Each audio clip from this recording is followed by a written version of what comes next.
tardes, de nuevo con ustedes, programa Calle Libertad, y hoy tenemos un invitado para mí muy especial. Es una persona que yo conocí a través de la prensa local y a través de la tertulia de Susi Cigüela, porque es un hombre que viene estudiando, entre otras muchas cosas, ¿no?, pero viene estudiando el Cristo de la Buena Muerte. Hay, como saben ustedes, un Cristo excepcional. Hoy vamos a hablar de ese Cristo de San Agustín, que es un verdadero patrimonio de la ciudad de Cádiz. Y bueno, él se llama Antonio Álvarez del Pino. Antonio, hola, muchas gracias por venir. Rafael? Buenas tardes. Y yo sé que tú estás en unas condiciones ahora regular, pero bueno, te agradezco un montón porque... Un virus de esto, 24 horas, que te deja... que de pronto, bueno, te deja hecho vamos polvo. a seguir para adelante a ver hasta dónde llegamos. Sí, hombre, muy bien.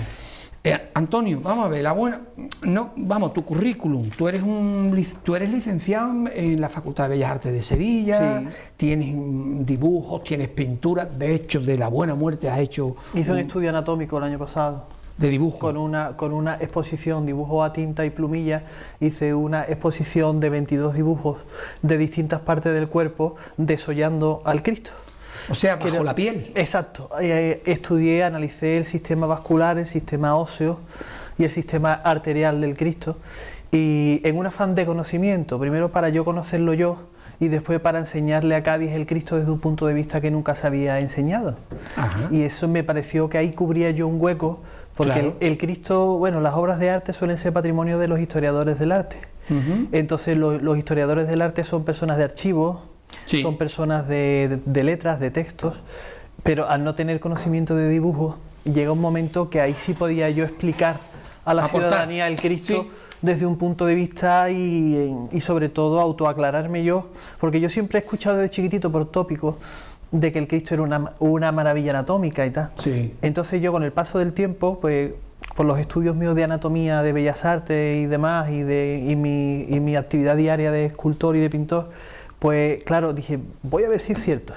Y hice con él un Le Corchet, que se llama, que es un género que se inventó en el siglo XVIII en la Ilustración francesa, que era hacer esculturas del cuerpo humano desollado para estudio anatómico. Para estudiarlo más. De los artistas. Antonio, ¿cuándo empiezas tú? ¿Tú recuerdas por primera vez cuando te encuentras con ese Cristo? ¿Y cuándo empiezas tú realmente a decir, bueno, este Cristo me subyuga, voy a estudiarlo? Bueno, encontrarme con él desde niño, Rafael, porque claro, desde niño nosotros vivíamos, mis padres y nosotros y mi hermano y yo vivíamos en la Plaza Candelaria, entonces estábamos muy cerca de la iglesia de San Agustín, y verlo desde niño, y ya desde niño, desde que yo decidí que lo mío iban a ser las bellas artes y demás, sí, ahí había un relicario tremendo, ¿no?, que es humildad y paciencia y buena muerte. Humildad y paciencia y buena muerte. Que son dos tallas maravillosas. Maravillosas. Entonces ya a partir de ahí el enfoque viene desde niño. La necesidad de estudiarlo ya viene a medida que yo voy adquiriendo más conocimiento. A medida que yo voy entrando en el mundo de las bellas artes, empiezo en la Escuela de Artes y Oficios de Cádiz, acabo allí tengo a mi primer profesor de escultura, Alfonso Berraquero, muy conocido por todos, y de pintura, Luis Gonzalo, y a partir de ahí ya voy a Sevilla a hacer la carrera de Bellas Artes, los 5 años de carrera. Esta es la carrera que tú tienes primero que hacer un dibujo, por lo menos en mi época, y selecciona sí, no, ya, a la gente. Claro, la prueba de acceso, sí, un dibujo de estatuas griegas y romanas. Yo me acuerdo, fíjate, perdona, otro gran pintor nuestro, Hernán Cortés, sí, hombre, que es de mi generación, y yo recuerdo Juan Salvago, otro gran pintor de Cádiz, cómo los dos hicieron aquella entrada. Sí, y también estudiaron Bellas Artes los dos. Sí, los dos allí en Sevilla. Entonces, a partir de ahí, pues claro, a medida, yo ya iba viendo el Cristo y el arte en general con otra mirada distinta, porque a medida que yo iba sabiendo anatomía humana, a medida que iba sabiendo procedimiento escultórico, cómo se hacían las obras, Leonardo da Vinci sabe, Rafael, que decía que se ama lo que se conoce. Claro. Entonces, a medida que vas viendo la intrahistoria del oficio, vas calibrando más cabalmente los logros de esa imagen. Claro. Y los logros de esa imagen lo vas tan valorando importante, muchísimo mejor. Claro, entonces ya pues el año pasado ya me lancé un poco a decir, voy a hacer un estudio anatómico del Cristo, ya en serio, y bueno, hice algunos dibujos allí de la imagen en directo, y lo que hice fue primero dibujar lo normal, y luego quitarle la piel y dibujar el sistema, la anatomía humana aplicada a él. Bueno, tenemos en imagen, Antonio, varias imágenes. Varios de los dibujos, fíjate ese dibujo, qué maravilla. Fíjate este dibujo del torso. Coméntamelo si tú quieres. Ahí estaba yo estudiando, yo siempre, como era para una exposición, pues siempre respeté la cabeza del Cristo, el retrato. Sí. Aunque hay un lecorché del rostro que podemos ver después, pero vamos, aquí lo que quería estudiar eran los músculos intercostales, los serratos mayores y menores, el gran pectoral y sobre todo cómo engarza el brazo con el bíceps y el tríceps y el gran dorsal. Veis aquí tenemos una imagen lateral de la imagen, sobre todo el enganche de los músculos del brazo con respecto al tronco. ¿Veis? Yo intenté que los dibujos tuvieran belleza, un dibujo con tinta sepia, porque claro, como la imagen es una imagen que se venera en Semana Santa, es una imagen que tiene devoción pública, pues yo quería que los dibujos también tuvieran una estética. Claro, que no solo fuera un estudio serio, sino que a la vez tuviera un comportamiento, ¿ves? El estudio de las piernas. Las piernas. Sí, entonces yo intenté imitar un poco los dibujos de anatomía de Leonardo da Vinci, que tienen ese aspecto como de pergamino, ¿no? Ese aspecto como de elementos del Renacimiento, y ahí sí hice un estudio muy profundo de las piernas, de los ligamentos de las piernas, del vasto externo, vasto interno, y ahí empieza el abismo del Cristo, ahí empiezas a darte cuenta de que el Cristo es una maquinaria biológica, Rafael. ¿Una maquinaria? El Cristo es una maquinaria biológica, sin duda. Yo lo ¿Veis? Aquí tenéis la mitad izquierda tiene el retrato y la otra mitad tiene el cráneo. En este dibujo, la parte derecha de nuestras pantallas tiene el elemento de hueso de cráneo. Y yo le descubrí hasta las muelas del juicio, hasta el espacio de la muela del juicio.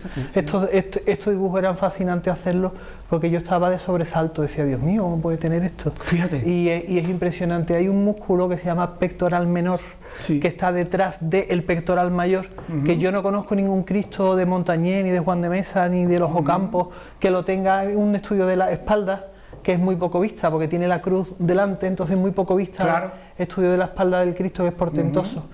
Entonces el Cristo tiene el pectoral menor incluso. Y ahora te puedo contar una anécdota a ese respecto. Dime.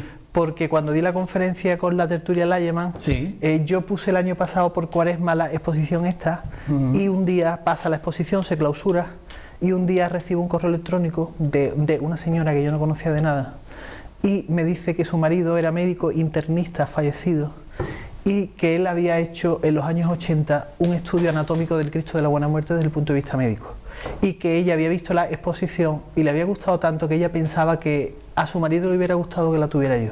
Fíjate. Eso fue demoledor. Muy emotivo. Impresionante. ¿Por qué? Porque ya ahí empiezas a descubrir señales raras. Ya dices tú, ya estoy yo por un camino interés. Cuando pasan esas casualidades o causalidades, ya dices tú, esto tiene una magia especial, esto no es una cosa normal. Y bueno, eran 9 folios, mecanografiado con fotografías. Él hizo fotos del Cristo o partes del cuerpo y las iba analizando, y la verdad que aprendí muchísimas cosas que yo no sabía, que yo no había descubierto en el estudio que yo había hecho antes, y lógicamente porque un médico internista sabe mucho más que yo de anatomía, pero sí vio el pectoral menor. Cosa que yo había visto antes en el dibujo, con lo cual es una curiosidad. Por eso yo digo que el Cristo es lo digo un poco de broma, pero con cata de profundidad, es una maquinaria biológica. Y otra manera que tengo yo de definir al Cristo, que es una enciclopedia, Rafael. Una enciclopedia. Sí, ese Cristo es una enciclopedia de conocimiento, porque el resultado de esa imagen, el resultado artístico, yo no hablo de devoción, el resultado artístico de la imagen es un compendio de muchos profesionales especializados. Para llegar a ese aspecto. El Cristo tiene los brazos tallados aparte, lógicamente. Sí, yo te iba no sé si tú vas a coger este camino, pero sí te iba a preguntar por las características del Cristo que tú crees que esas características definen al Cristo como un Cristo excepcional, porque tenemos que decir que tú piensas que ese Cristo es un Cristo excepcional, que no es un Cristo al uso andaluz, que son magníficos cruces, Cristos los de Juan Mesa o los de el Cachorro, Martínez Montañés, o de los que sea, ¿no? Pero vamos a decir un poco la hipótesis, vamos a adelantar eso. La hipótesis es un poco descabellada, yo lo comprendo, y la tertulia, el otro día en la conferencia de la tertulia, la gente, Susi decía, a lo mejor es un poco larga, pero es que yo tenía que atar todos los cabos para explicarlo todo bien, porque ten en cuenta que del Cristo no sabemos nada. Nada, partamos de ahí. Ni siquiera el recibo El Cristo tenemos el recibo de lo que costó, que costó una millonada para la época, cosa que ya descarta cualquier escultor andaluz, porque Martínez Montañés, que era el dios de la madera, el mejor escultor andaluz presente vivo en el siglo XVII, cobraba 2.000 reales por una escultura, y esta escultura costó 300 ducados de oro, que es una moneda superior. Respecto al Real de Maravedí. Exacto, o sea, yo siempre digo que es como la diferencia entre un billete de 50 euros y un billete de 500. Claro. O sea 300 es menos que 2.000, pero la moneda no es la misma.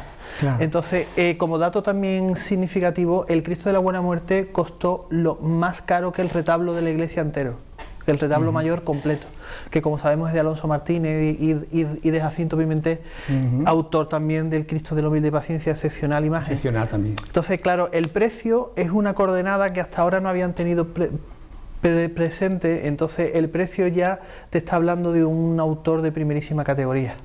Y ya eso une la calidad excepcional del Cristo y la estética que no se parece a nadie. Tú te encuentras, Rafael, que se ha atribuido a todo el mundo. El Cristo se ha atribuido a Alonso Martínez, Alonso Cano, José de Arce, a Martínez Montañés, que Martínez Montañés por fecha, porque Martínez Montañés muere en 1649 y el Cristo está en Cádiz en 1648, llega a Cádiz. Por lo tanto está muy ajustado, y aparte que la estética no tiene nada que ver, nada con las obras de Montañés. Y por supuesto de estudios antes. No hay estudios. Esa es otra catástrofe del Cristo de la Buena Muerte. El Cristo de la Buena Muerte es desconocidísimo. Si tú te compras un manual de arte barroco, aparecen todos menos él. ¿Ah, sí? Gregorio Fernández, Juan de Mesa. Yo no lo estudié en el instituto, el Cristo de la Buena Muerte.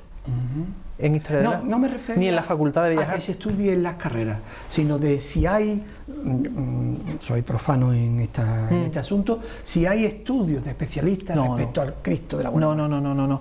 Es su restaurador, José Miguel Sánchez Peña, que lo ha restaurado, creo recordar, en 2 ocasiones. Sí. Una de los años 80 y otra de los años 2000, creo recordar que fueron 2 veces, me puede estar equivocando. Sí hizo un estudio serio desde el punto de vista material. Y él lo atribuye a Alonso Martínez. Él utiliza un argumento que es el argumento de la localización. Es decir, como Alonso Martínez estaba haciendo el retablo, pues lo más lógico es que estuviera haciendo el Cristo de la Buena Muerte a la misma vez. Pero claro, ahí no tiene en cuenta las coordenadas de precios, que no es lógico que un autor cobre por un retablo X y por una sola imagen 3 veces más que por el retablo completo. No tiene ningún tipo de cuadratura. Vamos a pasar entonces a las características que a tu juicio hacen de este Cristo un Cristo especialísimo. Muy especial porque el Cristo está indicado, el Cristo está relacionado con la pintura europea, el Cristo está relacionado con la pintura de Rubens, con la pintura de Van Dyck. Entonces a mí eso ya me está hablando del barroco romano, sin duda. Nosotros tenemos la suerte de que en Cádiz tenemos el barroco neoclásico de Genovés, que son una colonia de artistas italianos que vinieron a Cádiz en busca, cuando Cádiz se pasa a la casa de la contratación, empieza a entrar dinero en Cádiz, y ya esos artistas vienen y nos dejan, tuvimos una gran suerte, que fue que no se adecuaron al estilo imperante, sino que ellos trabajaron con el estilo genovés que traían. Más italiano, ¿no? Sí, con lo cual, más italiano de Génova. De Génova. Claro, es que eso es importante, y eso ha sido una falta de apreciación. O sea, en Andalucía no podemos comparar el arte almohade andaluz con el románico catalán, y estamos hablando del mismo país, pero son estilos completamente distintos, nada que ver. El barroco romano es un barroco blando, es un barroco efectista, es un barroco naturalista, basado en el estudio anatómico, pero en un estudio de un cuerpo humano no idealizado, sino muy realista. Y sobre todo tiene la composición de la pintura y la escultura digamos, cristífera, desde el Giotto, Donatello, la composición adversa, o sea, las rótulas hacia un lado y la cabeza hacia otro lado. Eso no está en la escuela andaluza. Los Cristos de Montañés, de Jerónimo Hernández y ya de Juan de Mesa y tal, son Cristos triangulares, son Cristos que caen a plomo, son Cristos verticales, que tienen un eje de simetría perfecto de barbilla, pectorales, ombligos, genitales y tobillos. Crea una línea de composición estricta que casi lo podíamos doblar en dos mitades. Y coincidiría. Claro. Y en este caso no es tiene la línea serpentinata italiana que tenemos yo puse allí en la conferencia Crucificados de Rubens pintados, que tiene el mismo tipo de composición. Incluso yo lanzaba una hipótesis ahí de que en la fragua de Vulcano de Diego Velázquez utilizara para posar el mismo modelo del Cristo de la Buena Muerte, la misma persona.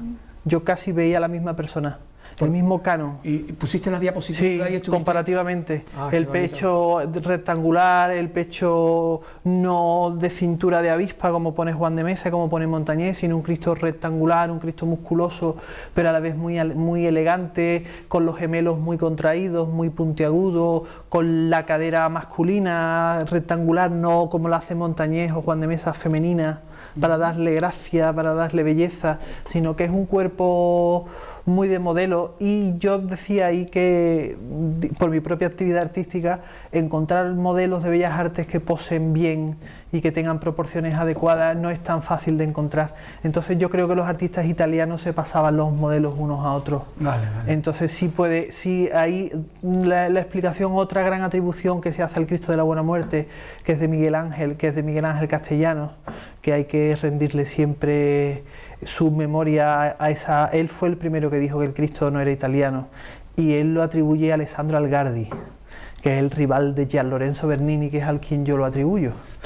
Estamos hablando de Bernini. Claro. Antonio, tú sabes lo que estamos Sí, hablando. es que, verá, ¿qué puede aportar un pintor a un estudio de una imagen de...? Sí. A mí me han achacado que no hay Cristos de Bernini en España, que sería el único caso. Sí, en San Lorenzo del Escorial hay 2 Cristos de Bernini, ¿sí? claro. Entonces, hay una cosa que yo quería comentarte porque es muy curiosa, que los historiadores del arte y los artistas plásticos tenemos una diferencia importante. Sí. Que nosotros nos damos cuenta de que una imagen, cada autor tiene su propia grafía. Lo mismo que tú escribes con una letra distinta a la mía, cada escultor mueve la herramienta de forma distinta. Entonces, Gian Lorenzo Bernini, en las esculturas de Apolo y Dafne de Villa Borghese y en otras esculturas más, tiene, bueno, el San Sebastián que tiene tumbado tiene la misma cara del Cristo de la Buena Muerte, pero bueno, eso puede ser casualidad. Sí. Tiene los rizos en rosquillas, acabado en rosquillas, en puntos cerrados. Y eso es una forma de hacer inconsciente, clarísimamente. Eso es casi una firma de autor, Rafael. Claro. Pues, pero bueno, entonces estamos hablando de Bernini. O sea, Bernini, verá, todo en terreno de hipótesis. Sí, es una hipótesis, porque lógicamente no tenemos documentos que avalen nada. Entonces nos tenemos que guiar por rasgos estéticos, por especulación estética, ¿no? Sería en este caso. Estética, claro, económica. Pero claro, tú fundamentas. Bueno, si estamos hablando de Bernini, estamos hablando quizás del segundo gran escultor de todos los tiempos, sin ¿no? duda. Con lo cual, hombre, si la hipótesis se confirma, ya sabemos que tenemos un Cristo muy especial. Muy importante. Ya lo sabemos, pero hombre, si encima es Bernini. Muy importante. Que, por ejemplo, tú conoces el Cachorro, ¿no? En Sevilla. Sí. Contrástame un poco las dos figuras. No tiene nada que ver. Las dos figuras, el Cachorro, yo siempre he dicho que es una de las, se pueden encajar dentro de las 10 mejores esculturas de la historia de la escultura. ¿Ah, sí? Sí, desde el punto de vista que aporta algo que la escultura no ha aportado hasta que llega el Cachorro, que es la representación de un infarto de miocardio. O sea, eso no lo ha representado ningún escultor desde Grecia hasta nuestros días. Que el Cachorro, la escultura siempre ha sido el peso y el Cachorro es la elevación. El Cachorro está elevándose y está mal llamado de la inspiración porque no está expirando sino inspirando. Está llenando el pecho de aire y está flexionando la pierna derecha para intentar levantarse y llenar un poco de aire fresco. Entonces, claro, para expirar, para caerse. Entonces, desde ese punto de vista de aportar el instante a la escultura, el fenómeno del instante a la escultura... Eso, el Cachorro, ¿no? El Cachorro es el primero que lo hace. Y ten en cuenta que él tiene ante el Cristo del Museo, de Marcos Cabrera, y él no quiere caer en eso, él no quiere caer en la torsión del cuerpo tan fuerte, él se la juega todo en la fosa clavicular y en el rostro. Son las dos diferencias. Yo siempre he dicho que entre el Cachorro y Buena Muerte hay 2 minutos de diferencia. 2 minutos. Él está a punto de caer, a punto de claudicar, y Buena Muerte acaba de caerse. Porque no tiene rigor mortis. Muerto ya la Buena Muerte. Buena Muerte no tiene rigor mortis, apenas, no está completamente adiposo, está acaba de caer, acaba de morir, acaba de claudicar.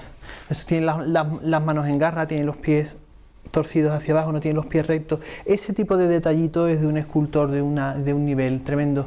Y desde el punto de vista técnico, el Cristo está tallado en un tronco de árbol, en un bloque. Salvo los brazos y la propia cabeza, el tronco entero y las piernas están hechas en un bloque.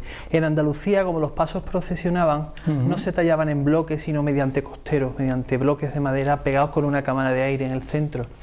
Eso ya estamos hablando de un grandísimo taller a nivel de carpintería, porque tú sabes que un tronco de árbol se abre con el tiempo. Yo siempre pongo el mismo ejemplo muy gráfico. Si vamos a la playa y vemos los típicos pasamanos de troncos de madera, lo vemos que están completamente abiertos, porque la madera está viva y se despereza. El Cristo de la Buena Muerte es un tronco muerto completamente de savia. La savia del árbol está completamente muerta. Eso lo consiguen carpinteros de ribera de primerísimo nivel. Mucha categoría. Claro, estamos hablando de un taller importantísimo. Por eso te decía yo de la sinergia de autores, de profesionales especializados que se dan cita para hacer una obra de esa dignidad, de esa magnitud. Empieza, eso es desde que se elige el tronco con el que se va a ejecutar la obra, ya se sabe, hasta que se le elimina la corteza, se cepilla. El escultor es el último que entra. En principio entran los, digamos, banderilleros, para los que nos entendamos, pero que están eligiendo ya cosas para que entre después el artista y haga la faena ya. Antonio, nos quedan 5 minutos nada más, entonces a mí se me quedan en Yo la vengo cabeza... otro día, Rafael, no te preocupes. Vale. Por supuesto, porque además lo tenía pensado, ¿no? Pero que se me quedan, por ejemplo, se me quedan 2 o 3 preguntas. Una de ellas era el tema de la policromía del Cristo, de la excelente, magnífica policromía del Cristo, y otro era que nos comentaras un poco las características de las esculturas genovesas en Cádiz, que parece que es, digamos, especial en el entorno andaluz, ¿no? Sí, bueno, es una anomalía. Nosotros tuvimos la grandísima suerte, la Semana Santa de Cádiz aporta eso, la grandísima suerte de que varios escultores, Anton María Maragliano es el Martínez Montañés genovés, ¿no? Entonces él tiene distintos alumnos, Bácaro, Francesco María Mortola, el grandísimo dorador y estofador, Jacome Mayo, Francesco María Mayo, son artistas discípulos de este autor y de este grandísimo patriarca de la escultura genovesa, y se van buscando trabajo y vienen a Cádiz. Y la suerte que te decía al principio, que no se adaptan al estilo del barroco andaluz, sevillano, que era el que mandaba entonces, sino que traen su propia aportación estética, y eso enriquece nuestra Semana Santa. Tú sabes que la diferencia siempre enriquece. Y yo les agradezco muchísimo de Ultratumba que no hubieran hecho un mal barroco sevillano por necesidad de adaptación y nos hubieran dejado un extraordinario barroco genovés, que tiene la influencia de las esculturas de marfil, tiene las influencias del Cristo de la Veracruz, por ejemplo. Las propias composiciones no son en S como Buena Muerte, sino en C, no tiene influencia de la pintura europea. Es un movimiento artístico que se da en la Liguria, un movimiento muy particular. Y Roma, como es ciudad de afluencia, se crean estilos más mixtos. Yo ponía en la conferencia de la tertulia de Fernando Layemán un cuadro de Caravaggio, que era Santo Tomás tocando las llagas del Cristo, y el Cristo está así, curiosamente, y los rizos caen de la misma manera que el Cristo de la Buena Muerte. Yo siempre decía allí que no le hablaba de detalles pequeños, sino que le hablaba de cánones. Tenemos que hablar de cánones, de tipos de cuerpo humano, de sentido de la belleza, de sentido de la estética, de sentido de lo que es hermoso y de lo que no. Ahí sí podemos calibrar, por lo menos cerrar el cerco. O sea, yo no aspiro tampoco a encontrar el autor, porque creo que nunca lo vamos a encontrar, porque no existe ningún tipo de documentación, pero sí por lo menos reconstruir el ambiente en el que pudo surgir ese Cristo y cerrar un poco el cerco y explicarlo un poquito. ¿Y la policromía, Antonio? La policromía, esa es otra barbaridad. Yo creo que yo lo dije porque estas cosas se dicen con mi edad, ya de mayor no se dice.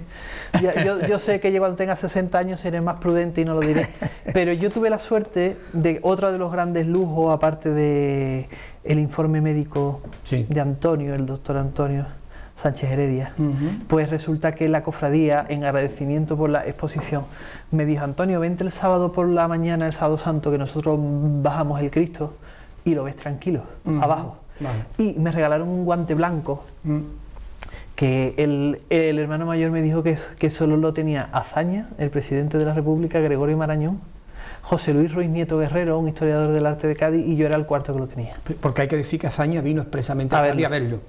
Entonces Azaña, que no era como no era católico para nada, pero lo admiraba como obra de arte. Lo admiraba. Entonces tuve la suerte de dar una clase de anatomía al Cristo tocándolo, tocándolo con el guante. Ahí me di yo cuenta que la policromía era muy excepcional y que no tenía nada que ver con la policromía imaginera de la escuela sevillana.